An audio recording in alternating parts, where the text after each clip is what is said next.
Hey, Minnesota Vikings faithful, you are listening to the Purple People podcast. My name is Kyle. I am accompanied by Adam Carlson. I'm here. Hi. He assured me that he was ready. I said I may have been ready. I don't know. Maybe. Yeah. Kyle Smith is with What's us up, as well. everybody? How you guys doing? And we're doing great. We are ready to talk Vikings football, as always. As I said on Twitter, this week's show is one where it's one of those off-season shows that should be a really short one. But there were enough things that happened that we are going to definitely be talking about some stuff. Maybe some heavy stuff, too. I don't know. Some stuff and things. Maybe we'll praise the player like we did Greg Jennings that one time, and then they'll be off the team the next day. Here is why it's great that Greg Jennings is on the Vikings still. Next week, gone. There's our shining moment, Adam. Was it even like the next day? Although, let's speak about it right now because we won't have an opportunity to literally ever bring this up again. Adam Thielen attributed some of his success to Greg Jennings, and Greg Jennings being a mentor to him. So you can say whatever you will, but like he was a locker room guy, and he was an important part, I think, of helping out this team grow with some of that veteran leadership. So thank you, Greg Jennings, for helping Adam Thielen become, the amazing player that he is for the Vikings right now. Yeah, he took a couple shots at the Vikings when he left, but you know what? That'll happen every once in a while. He's a really classy player, does a lot for charities and everything. I really liked his role on the team as that reliable veteran. Sad to see him go. But this week, we do have wide receivers to talk about as well in episode number 256 of the Purple People podcast. This one's titled A Moss for Words. Yeah, good show title, Adam. I like it.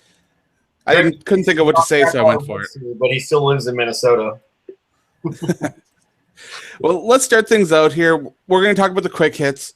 Randy Moss and Ahmad Rashad were announced as 2017 Minnesota Vikings Ring of Honor inductees. When I told my sister this, she thought that Randy Moss and Ahmad Rashad were going to go to Ring of Honor and wrestle. Which would be interesting. Randy could be a really good talker for the WWE or the Ring of Honor. But sadly, that's not what it means. Instead, I believe Randy Moss will be inducted in week 1, I believe. Yes, Monday night against the New Orleans Saints. It's like this game is a big deal or something, folks. And I already bought my tickets to that game, so I am pretty excited about that. I'm jealous that you're going to get to go to that, Adam. That is amazing. That is it's first row balcony, but it's pretty good. It don't matter where you sit in US Bank Stadium. You've got a good seat. That's the beauty of it. It's so well designed. It really is. Ahmad Rashad, I don't know if he's going in the same day or if it's going to be a different day. But for those that don't know what the Ring of Honor is, basically around the stadium on the inside, there will be plaques and big things devoted to the players that had a huge impact on the team. Vikings legends, just ones that made a huge difference in the franchise. And for these two gentlemen, for them to be added, I don't know where they're going to be located for their plaques or whatever that's going to be on the inside of the stadium, but it's going to be something really cool that's going to last hopefully forever in US Bank Stadium. Yeah, we got Eric with us in the chat who gave us a Skol Vikings, and he said that he got himself an old school Randy Moss jersey this morning at work. Good find on that one. Very appropriate, too. All you got to do is tape over it and write Bucky Hodges, and you're good to go. Yeah, there you go. Yeah, totally. Now, you do that with your Cordero Patterson jerseys. That's the ones that you tape over. You keep with your Michael Jenkins jerseys? They're your Michael Jenkins jerseys, yeah, yep. I'd put Jenksy Cat on mine, even though he told me he doesn't like that. Every time, I can't, Adam, I can't get this out of my mind. You watch a lot of movies. I'm curious if you have the same problem. Remember that movie, Bucky, what was it? Bucky Brooks, Child Star, former Child Star. It was the comedy. You have your movies all messed up. You've got Bucky Larson mixed up with Dickie Roberts. Yeah, I'm just all over the place. And every time you say the name of that tight end, that I can't even remember his name. I'll be using just all sorts. It's a jumble. You're thinking of Bucky Larson, Born to be a Star. Bucky Larson, Born to be a Star. He's now a tight end for the Minnesota Vikings, right? And that movie does star a very big Vikings fan, so it all works out. Yeah. Nick Swartzen, hilarious guy. It's all nuggets. Movie's not of info up here. fantastic, but they can't all be winners, right? But we just played one heck of a game of like separation for how far can you go and relate this back to the Vikings. Well, we did it.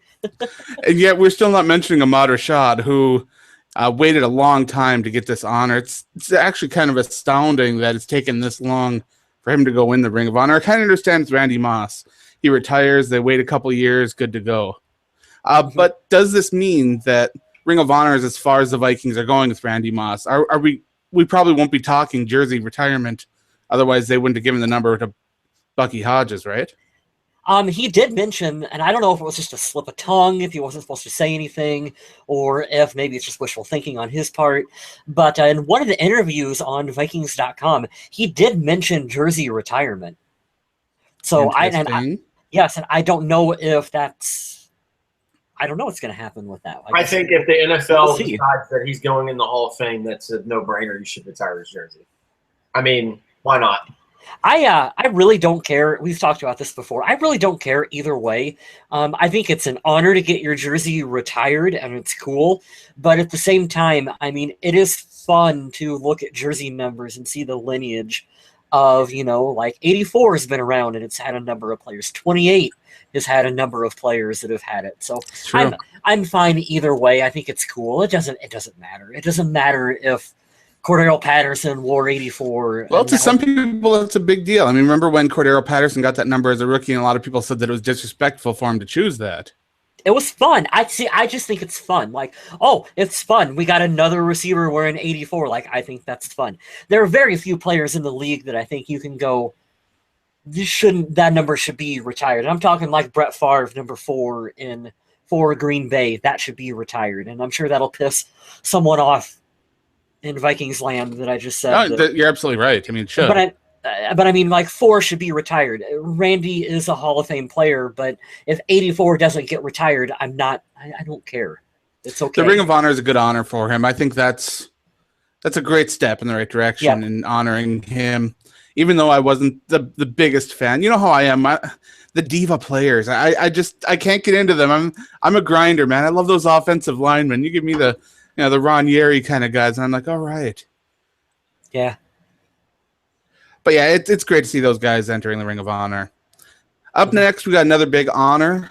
Alan Page, part of that Purple People Eaters defense, and former Minnesota Supreme Court Justice. He had a school named after him, Justice Page Middle School. I believe it was named after someone who was in kind of some situation where there was some question about him using his treatment towards people of a different race. Not sure. Don't really want to touch that. so they kind of changed that. They voted to change it, and it got accepted. And Alan Page was one of the people that was put up as one of the substitutes. And Alan Page himself has done a lot for the advancement of African American people as well as people in general. He is one that always fights for the rights of everybody involved, and it's cool to see him get that honor.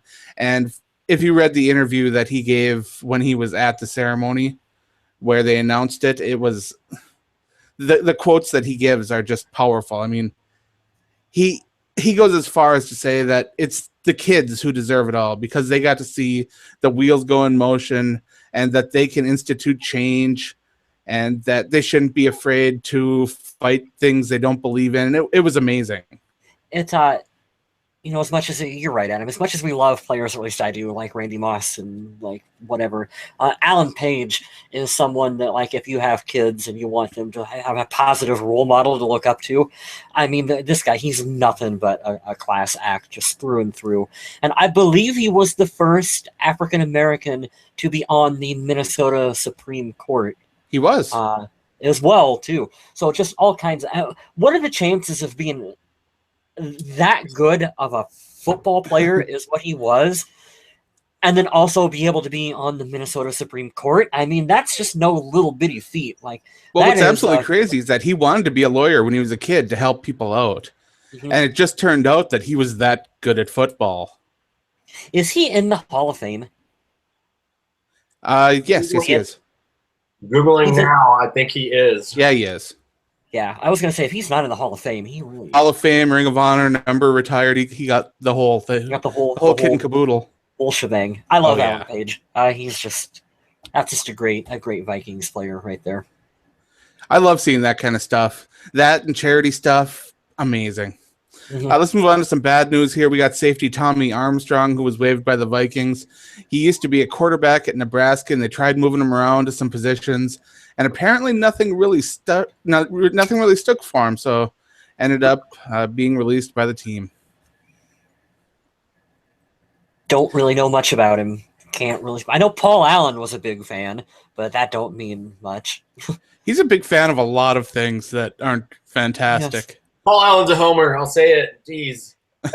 That's why we love it. That's why we love the positivity, but it's just this reminds me so much, even though I think the person I'm about to name got a lot of exposure because he had no other choice and we had no other choice, but it's just like Joe Webb, great athlete. I saw a couple of things of highlights of him. He's a great athlete, but when you go from that position to something completely different, your chances are already hard when we had, what was it, quarterback to safety, right? Yeah. Yes. We already had 2-3 established quarterbacks. I don't think he might have had a shot at the practice squad as a quarterback, but even in places we need help in, like safety, it's just so hard to make that transition because you're in you're kind of stuck in your ways. But he's a good athlete. He can find his way on a practice squad somewhere else. But you just have such a hard time when you switch, and especially like right now, like we're in the thick of things.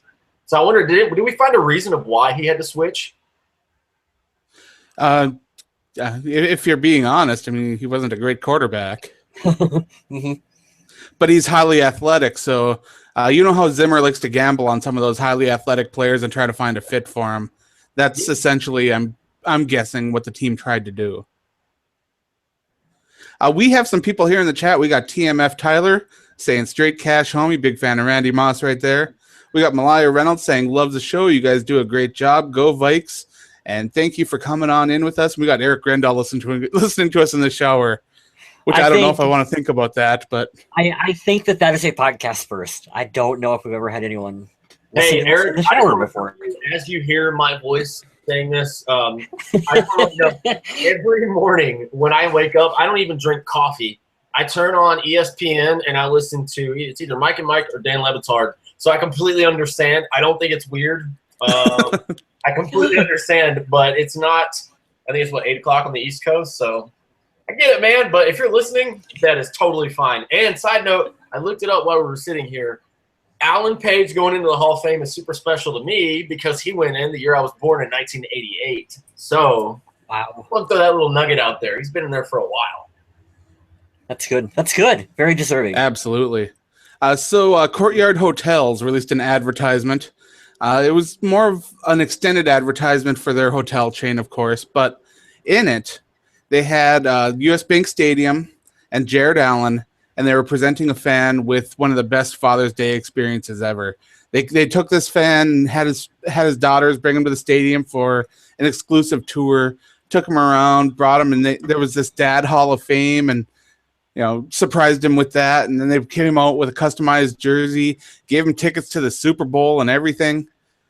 It was just an amazing video, and although it was, of course, an advertisement for Courtyard, it was still a really nice video to show that, somebody who's doing a great job raising their kids, or at least, the daughters are saying he is. I can't confirm what happens behind closed doors, Maybe he held him for ransom. Maybe, you never know. But on video, the family seemed really awesome. The dad seemed overwhelmingly surprised by everything. And it was a really cool video. I'm trying not to Father's laugh Day. at that, Adam. That was really super funny. I don't know what they do behind closed In all doors. seriousness, though, I'll get my fun stuff out of the way. I was so stoked that Jared Allen was there because I didn't like the way he left us, and I didn't like where he went and played. Really happy he played in the Super Bowl 2 years ago for Carolina, but he actually made a joke about that, and it was hilarious to watch if you guys didn't see the video out there. But I thought it was really, really cool. And the thing that we talk about the most on this show that we love is when the Vikings do things in the community, and they hook this guy up with 4 tickets for his family to the Super Bowl, and it was just so cool. It was, I'm not gonna lie, he was pretty freaking nerdy. It was very, very white and cheesy if I had to put a label on it, but I can't lie. It gives you that good feeling, and they seemed, I believe, from the way that they said it sounded, I believe it was genuine that he was a super big Vikings fan and he was really excited. So that's what made it good for me to watch it. Absolutely. Could you guys imagine? You guys imagine if it had been Adrian Peterson instead of Jared Allen? Hey, if the guy's a big Adrian Peterson fan, it would have been amazing. Yeah. I mean, Adrian Peterson still came back around here for an autograph signing, I believe, and I'm sure he'll still get a massive amount of people because they're by the time it's all big fans. Absolutely. Let's keep moving on for the quick hits. We have rookies, quarterbacks, and injured players reporting to training camp a day early. Of course, Mike Zimmer said that he wants to have a blue-collar approach to the team this year, which means making sure that everyone is up to speed. So he's going to get these rookies and these players that missed time last year, get them on the right page, ready to go to camp, ready to do their thing, along with the quarterbacks, and have them all ready for when everyone shows up the next day. Honestly, I don't know. This is sort of something new for Minnesota Vikings because normally they bring everyone all in at the same time. So I'm kind of curious how this is going to set up. I understand the rookies and players that missed a lot of time last year, but having the quarterbacks come in to talk with those players is going to be interesting as well because Sam Bradford, didn't miss a lot of time. Teddy Bridgewater was there in on everything that he could be in on. Mm-hmm. So it's not like these players, these quarterbacks missed a lot of time, but having them there with the rookies to help out and helping the injured players realize, okay, this is what we did during the end of last season because the Vikings ended the season on a really weird note. I mean, halfway through the season, the offensive coordinator calls quits. They have to change up the entire system. They play to the strengths of the quarterback rather than the running back when Adrian Peterson went down. And I think we're going to see a little bit more of that this year. So maybe this is trying to acclimate those players to that kind of environment rather than the way the franchise used to be. I'm not sure what the plan is for that one day, but I'm sure something's going down. Otherwise, they wouldn't be doing it. I would imagine really so much what it has to do with QBs or injured players. But I think getting rookies in a day sooner, and, it's an all-new experience for them to, come in and be like, here's your dorms, here's the schedule, here's the weight room, here's where we're going to practice. You can get your stuff settled in time, before all the vets and everyone else come in. I think that makes sense. I don't necessarily know what good bringing in Sam Bradford a day early is going to do, but I guess you'll have an extra day to, talk to rookies and get on the same page. Injured players, I can see why they would want him to come in, just for updates on the physicals or whatnot, I suppose. Oh, yeah, evaluation. Maybe that's why they want to bring the rookies in, too, get them a little bit more medically checked out, too. But they had the rookie minicamp for a lot of that stuff, so I'm still kind of struggling to figure out what the purpose is, but I'm glad that they have a plan of attack. Mike Zimmer really seems to be focused on he wants this team to work to work, and by that I mean work hard in the weight room, studying, and on the field. He really wants them to be in the nose down, get this done. Speak a lot about how he doesn't want to have divas on this team, and I think that's an interesting quote for him to say. The year after we jettison Adrian Peterson from the squad and Cordero Patterson and a couple other guys, I'll go there. Shots fired. Yeah, I mean, I get where he's coming from. We want players that want to work and to be a success for this team. So I think that's where he's trying to go with training camp this year. Let's talk about one of the quick hits that we don't really have written down on here that I see anyway. But strength and conditioning coach Brent Salazar has left the Vikings to go and work for the U.S. Tennis Association. He has a strong background in tennis, and for him, this is probably a dream job and a great opportunity for him to leave and do that. But Salazar was actually hired earlier this year and hasn't even been with the Vikings for a full season. So now the Vikings currently only have 2 assistants on the roster. Maybe they'll promote one of the assistants. Maybe they'll go for an outside hire. I'm not sure what the plan is. but the Vikings are missing what could be an important part of their team, considering how much injuries paid a big toll on the Vikings over the last couple of years. For the love of God, hire the right person, because we don't need any more torn pecs on this team for how many consecutive years in a row. I can't stress that enough. I think this is one of those dark horse quick hits, dark horse pieces of news. It's kind of weird. Like you said, I thought it said UTSA. I was like, why is he going to the University of Texas at San Antonio? I did not know he was going for the U.S. Tennis Association, so that's cool. I learned something on this show today. But, yeah, it just made me think about how many people in our past, especially recently, have gotten hurt. So I think this is a bigger deal than most people will give any thought to. It absolutely could be. As I said before, the Vikings have been trying everything to find a way to limit injuries and decrease the wear and tear over a season that even practices or the weight room and games can have on these players. And it's really going to be difficult to see them fill that gap right now at this late point in the year where teams have already solidified pretty much everybody that they want to have around. So anybody that's left, they may have to try to drag someone out of a situation that they're already pretty comfortable in. Or either promote from within from one of the assistants. So I don't know what their plan's going to be, but it's got to be something, and it's got to be kind of quick. It's weird how much we've had to talk about the strength and conditioning coach on this podcast. It is. Yeah. That's not a thing that I thought we would have ever had to discuss. Just ever, and multiple times it's come up. Oh, yes. What did they do on Patriots podcasts? Talk about rings. What did we do? Like the 8th strength and conditioning coach we're on. Right. It's not cursed. Please take this position. That's totally cursed. It's haunted. It's got to be. Yeah, instead of jumping into the strength and conditioning coach, I probably should have said that a majority of players will report on Wednesday the 26th to Mankato for the first OTAs. The full team practices will be held Thursday on the 27th. August 5th is the team's annual Friends and Family Night with fireworks and a night practice, which should be a lot of fun. A lot of fun. That is I've been going up there for a long time. That's always the night. Be prepared. It's going to be hot. You're going to be elbow to elbow with sweaty folks that you don't know. And it's going to be packed, so get there early. But the Friends and Family Night is always a lot of fun. You get to see the team scrimmage. That's like the most game-like situation that they do. And then there's also fireworks afterwards, which are also fun. Right around in there is when they tend to do like alumni signing, alumni day for autographs and stuff. So it's always a lot of fun. That's when I would recommend going if you only have one opportunity to attend. Yeah, this will be my first year in the Minnesota-Minneapolis area for training camp. So I'm going to try to check out what I can and have some fun, see what I get to see, experience the experience.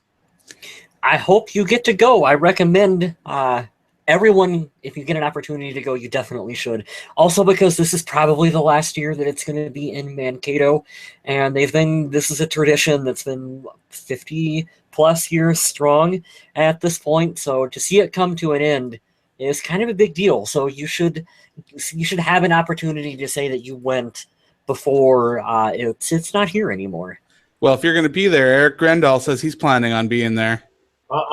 Eric, Purple People Podcast meetup. Yeah, I'm going to say, Eric, when you were there, you have to let me know. I will be there at some point. I'm not that cool. I can't go all the way to Minnesota because if I go somewhere, I need free lodging, and nobody's going to take in a creepy stranger that loves the Vikings as much as I do. But if you are in the Carolina area, I will be back to watch them beat the Panthers 2 years in a row, December the 10th. So if anybody out there today is listening, when we get closer, I'll tell everybody that too. But I definitely want to meet if we have any Purple People Podcast fans in the area of Charlotte. But if you guys just want to, I don't know, we should start like a GoFundMe, and we'll just get all this money and we'll just go to all the games for free. That's what we should do, guys. Genius. Yeah, you guys can meet up with Kyle Smith. You can buy him a beer. I'm sure he'd like that. Segue to our main topic.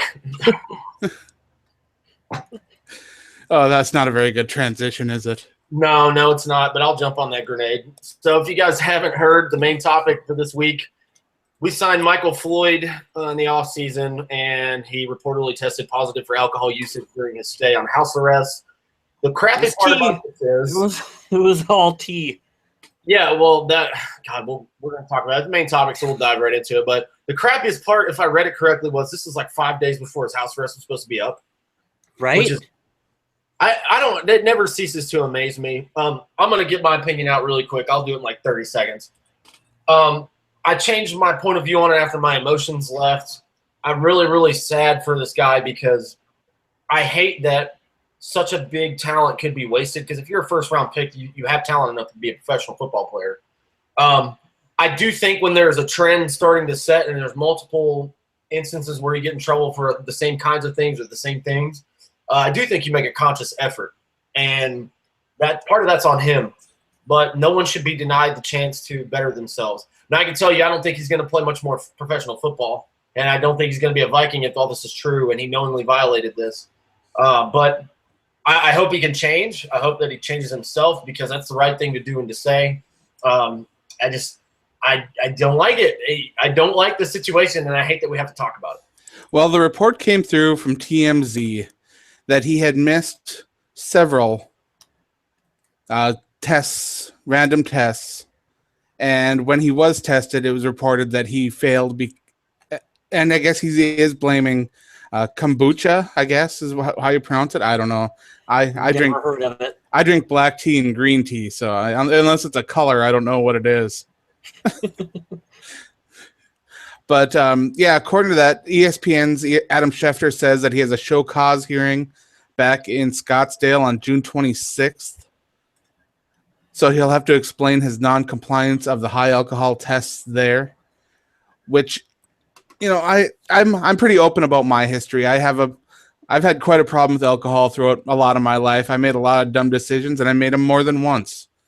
And to see this young man struggling with alcohol in a way that's really making a negative impact on his career, and maybe, you know, having a major impact on the franchise as a whole for the Minnesota Vikings, who took a chance on him rather than going after another free agent, and maybe even screwing up relations with the wide receivers they have by signing him. It's a situation that leaves everybody just in a bad position. And I'm not blaming alcohol as if it were a person. It's the addiction that the person has. And it's almost as if you feel powerless over alcohol when you get in those situations. I'm going on 5 years sober right now. I know it's each day at a time that I tell myself that I'm not going to drink anymore. And it was a tough decision to make, to be honest with myself, that I had a real problem, that I had to take care of things. And I know that Michael Floyd, if he's having these same kind of problems, needs to come to that realization and be honest. Because let's be honest here. If you're going to fail an alcohol test, you have to be drinking something stronger than some tea. Unless that tea is like 100 proof. Which I don't know anything about the tea. I'll be absolutely honest. But even if he knew that there was a small amount of alcohol in that tea, he shouldn't have been drinking it. Stay away from it. Just stay away from it. I do, on a personal level, you know, you got to feel for the guy a little bit, because it's difficult. It is what it is. It's weird that we have to sit here and talk about it, because this is not discussing someone's like ball field, football related stuff. It's like you feel like you're talking about someone's personal life here. Yeah. And that's how I know that I could never be one of those TMZ reporters or whatever, because I hate discussing someone's personal life like that. I think it's a shame, because he's really talented as a player, and you hate to see someone throw that away for something just as silly as this. And the timing for it, like you said, Smith, is so weird, because he had what, like 3, 4, 5 days left, whatever. But alcoholics don't think about stuff like that.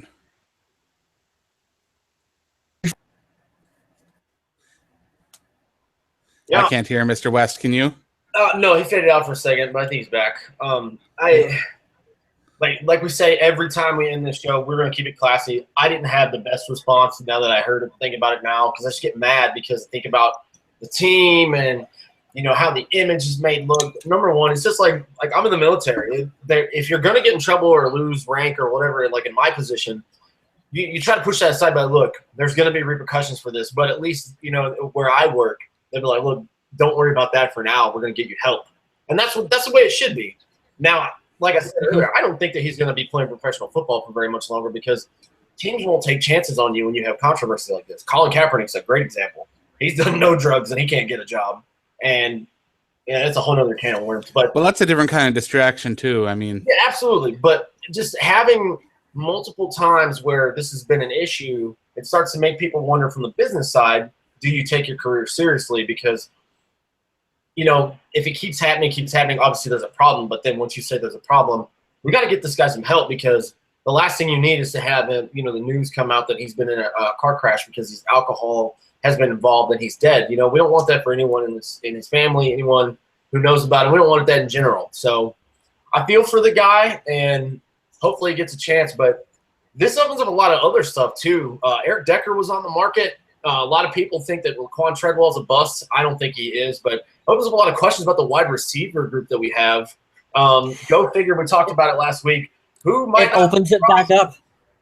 What's that? Yeah, I was going to say it opens it back up for Jarius Wright. Not That's that it was exactly ever where I closed. was going with that, man. Yep. Jarius Wright Yep. looks like with this because, in my personal opinion, depending on what happens with Michael Floyd, I don't know that he's going to stay on the team. And if they find out that the report was false or there's a lot of misguided information, that's fine. But you know, I don't know. It's a weird dynamic. But yeah, I guess it's better. The only positive is he's okay, and I guess it's better now to have this. And if something does come of it, we can still have enough time before we have to make that adjustment to the roster and pick our. But what we really have to hope is, as on a personal level, is that even an incident like this can help him realize that, okay, the situation I'm in, it's more than I thought it was. And that he goes and gets some help, even if it was just, you know, that he had a little bit of alcohol in a tea or something. He should realize, okay, this is a situation I really can't handle it. It's got to be hard for these guys. You got to remember too, not that you want to make excuses, but for all these professional athletes, do you think he's ever been told no on anything in his life? Probably not. Probably not. So I mean, you can understand a little bit how it would be really difficult to kind of deal with something like that. And you see everyone else out there having a good time, going out, having some drinks, partying it up, and you sit there and you wonder, why can't I do that? Mm-hmm. You know, this is kind of also why I think that the time for the team, like practicing in Mankato on a college campus with bars everywhere and not a lot to do when the players are off on the weekend, this happens way more than it should to the Vikings because of where they hold their OTAs. It's on why boats? I think on boats, like this happens a lot. It's why I think that from kind of the college atmosphere is good, because I 100% thought that Michael, every year there's one of them that does something stupid. Michael Floyd's going to be the one that when we get to Mankato, he'll totally have a DUI and will be off the team within a month. I was surprised it happened before we even got to Mankato, to be honest. Now, the Vikings were smart when they signed Floyd. They got him to a deal with no guaranteed money, so if they need to release him, there won't be any loss as far as from the franchise financially. But like I said, there is still the reputation thing. Jarius Wright may still hold a grudge. You got other players that may have been fighting for playing time that are trying to find a role, like Laquan Treadwell, who is right now, if you look at the roster, he's a wide receiver 3 at best. Mm-hmm. Yep. And he was a first-round draft pick. He's got to be thinking, I got to work hard. And then a former first-round draft pick who has been somewhat proven in the past came in and said, okay, you know, I'm here. And now you think, oh, great. Well, now I got to compete for snaps with him, too. Those kind of hits to confidence of a wide receiver can be big because those guys are divas.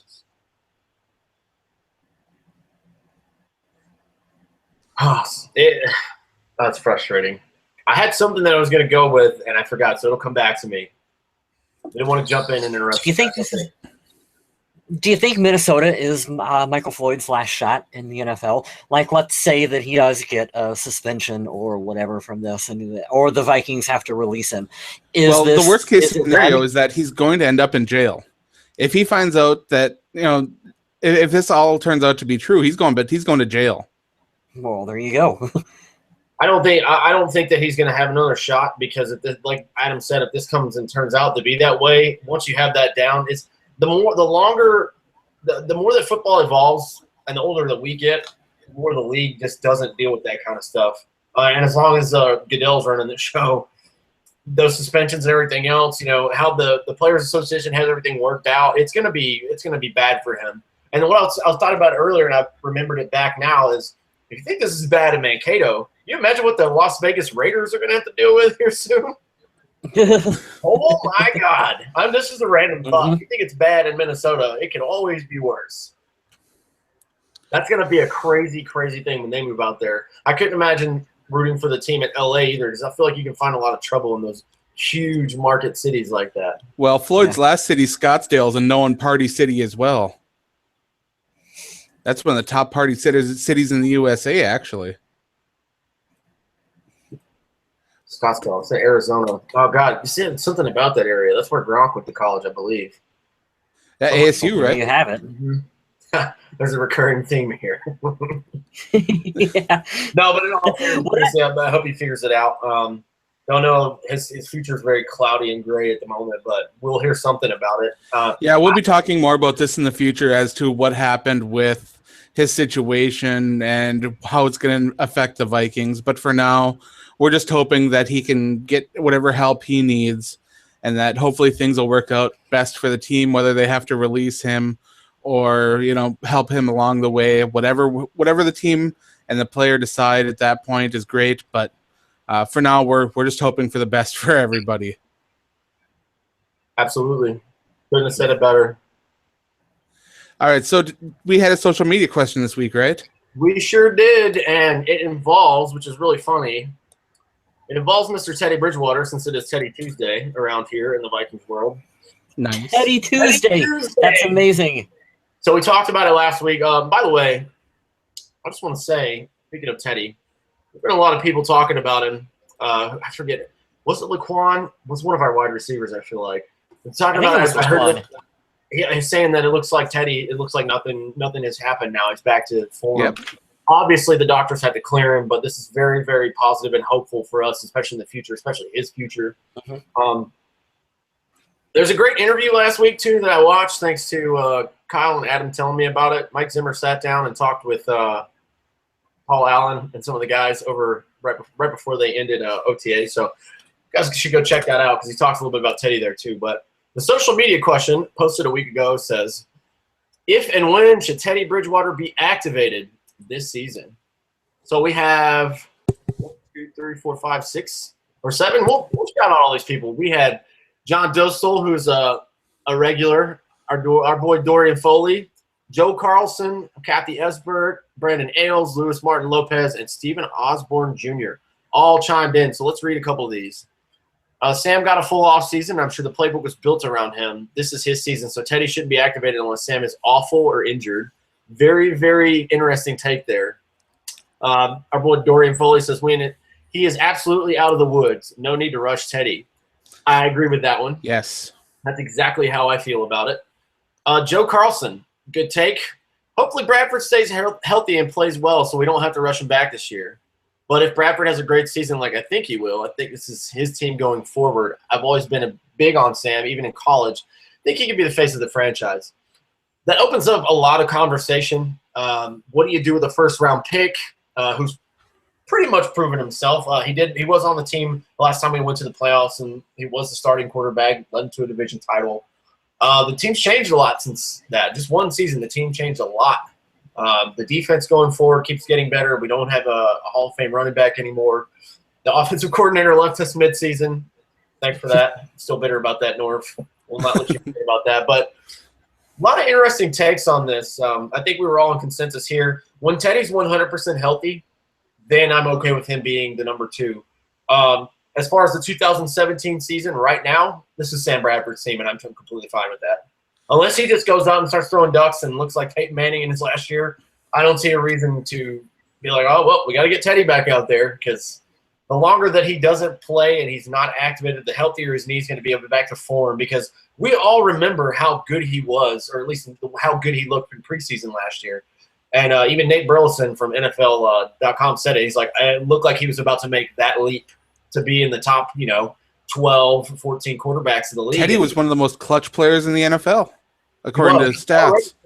Already clutch. He had very, very good completion percentage on his short career, and he just looked like everything was clicking for him. So we'll see.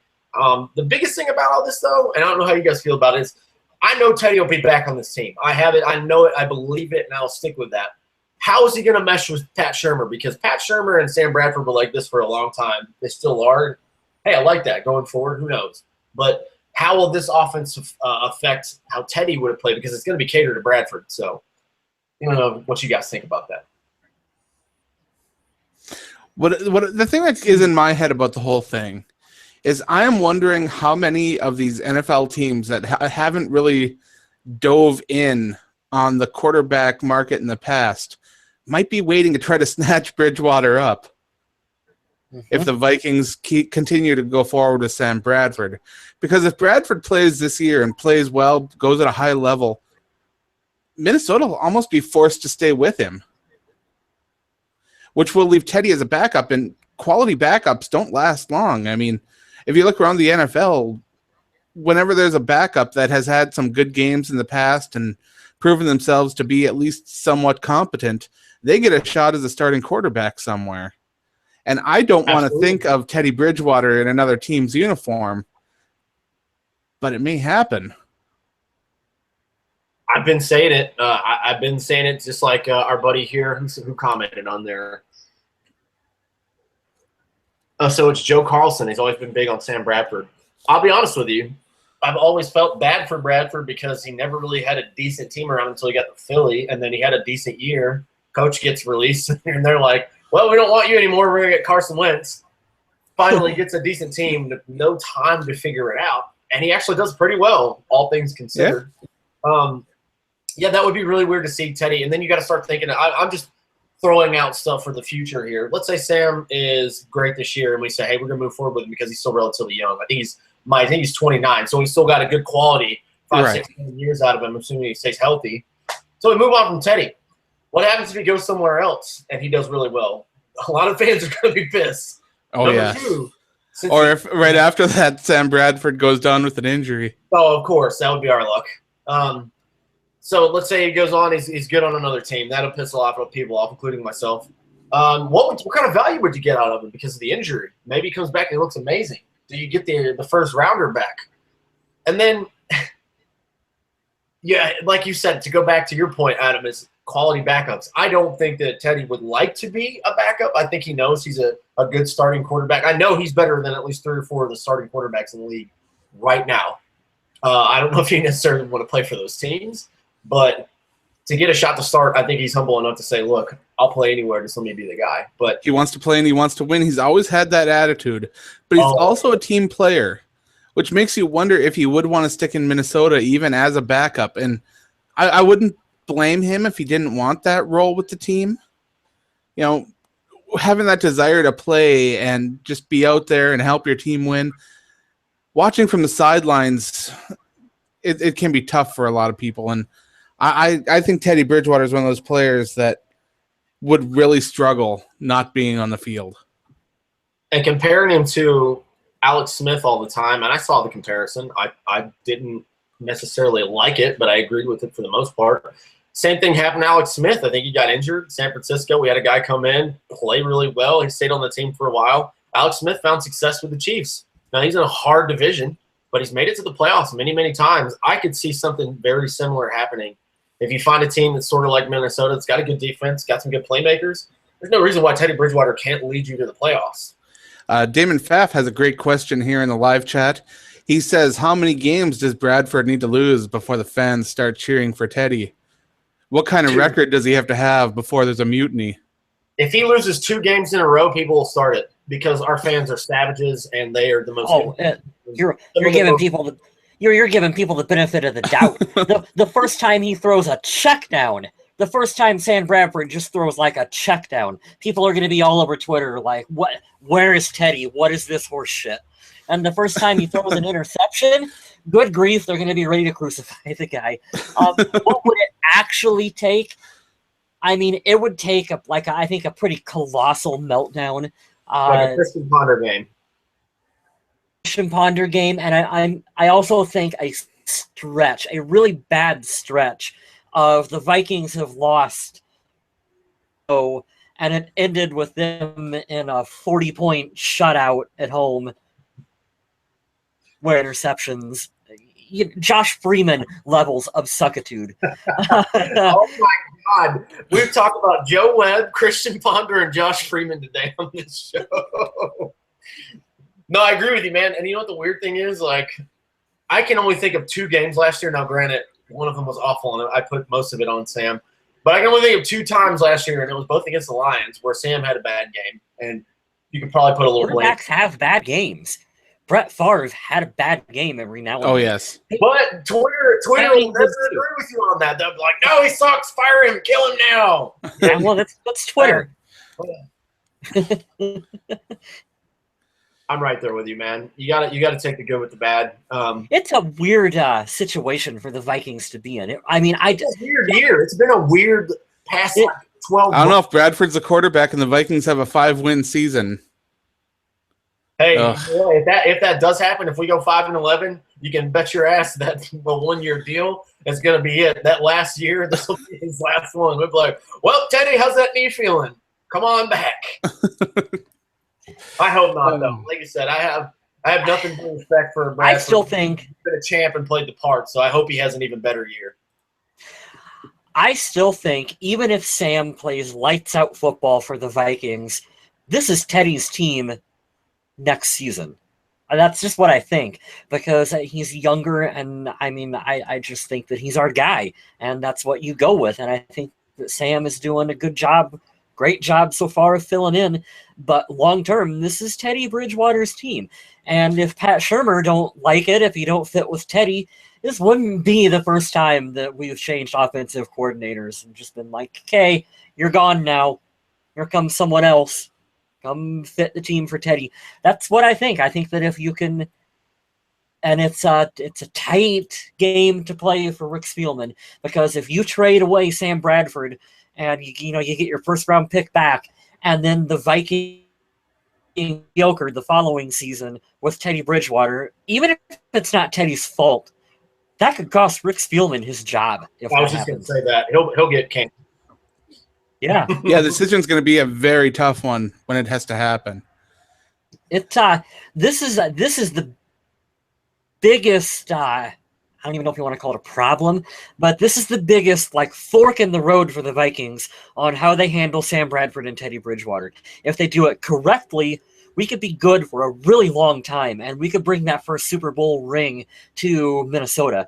If they don't handle this correctly, this could be 15 more years of obscurity and just fighting and new general manager and just hell for the organization. It really could go that bad for this team. Yeah, it could snowball, because this woman would ultimately get the can first, and then if Mike Zimmer couldn't figure it out, even if the defense was number one, he'd eventually get fired, and it would suck after that. I would be very angry, as with everyone else. But Mike Zimmer is an amazing head coach, but if Rick Spielman goes, it's almost by the books at this point in the NFL, where your new GM comes in and basically fires the whole staff and brings in his own head coach.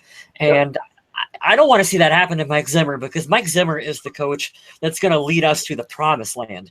I believe in him. I believe in his philosophy and what he's doing with his team. And I agree with here in the chat with Playtime. Figure it out, keep them both. Can we do that? I would be okay with that. Can we figure it out and keep them both? You can't have 2 starting caliber quarterbacks just going back and forth. Do it. Somehow just do it. All right, so we're running a little long, but we still have Kyle's 5, where he's going to talk about some training camp stuff. I did. I'll keep it short. I always like to keep it short, but I say that as I ramble for the whole show. Here are 5 things that you should do in Mankato, Minnesota, while you're up there watching Vikings training camp. This is probably the last time that it will be hosted in Mankato, and there's a lot of awesome things that you should do. So number 5, you should visit Chuck Foreman, because he is always set up with a tent. Not always. Most of the time, he is set up with a tent. He'll sign some autographs. You can chat with him. Really down-to-earth, awesome guy. So go meet Chuck Foreman. It's really fun to chat with him. Number 4, you have to go to Cold Stone Ice Cream. It is like right across from the stadium. Get yourself some ice cream. It's amazing. Adrian Peterson. Awesome. Cold Stone is awesome. Adrian used to eat there all the time. A lot of players go into Cold Stone, so you never know who you're going to run into. And it's great because it's so friggin' hot. The ice cream just goes over great. Number 3, River Hills Mall is amazing. So after the first practice, and you're waiting for the second one to start, what I have done for like the past, 10 years now, we always go to the River Hills Mall. It's gigantic. It's got a Target on one end of it. Huge food court. All the Vikings fans are there. You can see everyone decked out in purple gear. It's amazing. You got shields you can go to. You can get all your Viking stuff. It's a great place to check out. Number 2 is a nice little store called Double Play that is a comic book shop and Minnesota Vikings memorabilia. And it's not too often that you get those 2 things to come together, but they did, and it works really well. So that's where you can go. I'm a big comic book fan, as you guys can see behind me. So I always pick up my comics while I'm there, and then you can get Vikings everything to take back and get autographed while you were at training camp. And number 1 is Jake's Stadium Pizza. Adam, if you go, you have to have some Jake's Stadium Pizza. It is historic amongst Vikings fans as just being, for one thing, amazingly good homemade pizza. And for number 2, it's a sports bar, so you get alcohol. Boy, then you probably shouldn't. Or Adam Carlson. Or Adam Carlson. But it's a sports bar, and then the entire place is just covered in autographed Vikings, everything. I do like the sound of that. Vikings jerseys or Vikings flags or Vikings. Sometimes I think they have what do you call them? The big wooden things that they put the pizza on. They have like players and stuff that will sign those when they come in and eat, and then those will be hanging up on the wall. And literally everywhere you look, it was just Minnesota Vikings. Everything. I've run into players. I've run into coaches. At Jake's Stadium Pizza, you run into fans. It is an amazing experience. You have to go see this place. It is just fun. And that's 5 things that you should do. I'm mad right now because I'm not going to get to do this, and it sounds like a lot of fun. Like, it's totally worth making. Jake's Stadium Pizza is so awesome for a Vikings fan. If you are within like a 2-hour distance of it, you should drive and go see it just because of the amount of Viking stuff that they have. Sounds like a great spot. Mm-hmm. And they don't ever take down any of the old stuff. They just like shuffle things around and add new to it. So it's kind of funny that you can see like, hey, I think they have a signed Bernard Berrien jersey, and it'll be next to like, hey, here's just like a Bud Grant, autographed photograph. So it's the entire team's history of everyone, of good players, of bad players. There's a Donovan McNabb helmet that's up there. There's just all kinds of cool stuff like that. And very cool. I love the place. Nothing but good things to say about it. Very nice. Very nice. Do you guys have anything else you want to talk about this week? That's it for me. Do it for me, too. All right. On that note, I want to thank everyone for joining us in the chat. We got TMF Tyler, Eric Grandal, Playtime, and several others that stayed here and helped us along, asked questions, and interacted, and we love that kind of stuff. So thanks again for coming. You can always interact with us on our Facebook page or at Purple People Pod on Twitter. You can check out my work over on the Viking Age or Undead Walking if you're into The Walking Dead or Fear the Walking Dead or anything zombie related. You can check my stuff out there. And on that note, I'd like to thank everyone for listening, and remember to stay classy, Minnesota.